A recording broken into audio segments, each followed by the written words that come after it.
I'm here with Andy, sitting down before the show in Glasgow tonight from Crown the Empire. So how are you doing? I'm doing well. We got in early last night, and I'm very excited about today. Glasgow is one of my favorite cities in the world, and yeah, we're set for a good show. So for anyone who has not seen Crown the Empire before, what can they expect from the show tonight? They can expect a couple of chill-ass dudes playing their hearts out, and hopefully, they see a lot of people having a good time. Jumping straight into it, your new album, absolutely incredible by the way, has not long come out. Along with all your other albums, they've been pretty sort of theatrical masterpieces. What do you think it is about the whole sort of theatrics and concept albums that appeals to you guys so much as a band? You know what? Wow, that's a good question.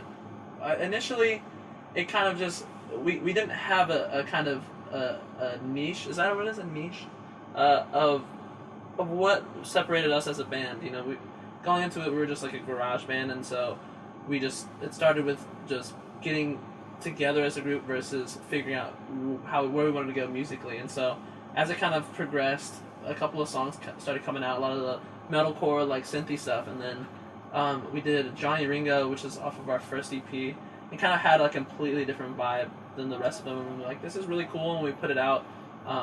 It was really well received by fans, and I think it was something that helped us kind of stand out early on. And then we kind of try to play off of it a little bit later, off the next couple of albums, but the same vibe is still kind of there, but I think we've kind of refined it and kind of matured it into something more than just kind of like a pigeonholed sort of like a gimmicky thing. Like we didn't want that to be our only thing. So yeah, I guess that's kind of how it started and progressed. You talked a little bit sort of about the progression there. So obviously there's a big sort of progression musically from sort of Rise of the Runaways to Retrograde. Was that a progression that you guys just felt naturally as a band, or was it a definite decision of we want to change things? A little bit of both. We knew for sure that we didn't want to do the same thing again. A part 3 or another chapter of the same story that we've been written, because it was fun creating, but to lose the whole point of taking risks as a band, you want to constantly be pushing boundaries and doing things that you wouldn't normally.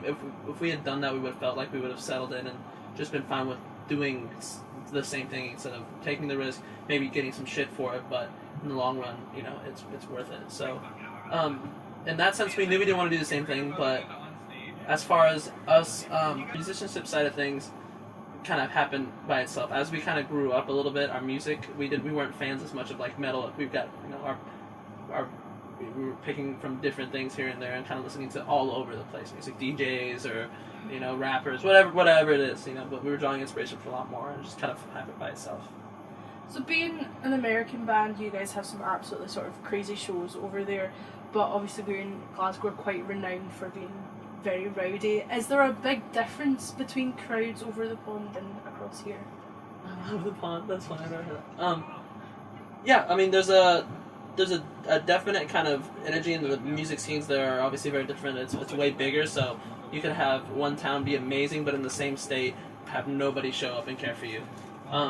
But for shows in the UK especially, we don't get to come here often, so when the people that do like us really, really like us, so there's definitely kind of a change in like energy that they kind of bring to us, and the same that we, if people are excited to see you, it makes you equally as excited to see them, so it just kind of flows well. So what can we expect from Crown the Empire for the rest of this year? Is there anything exciting you can tell us about?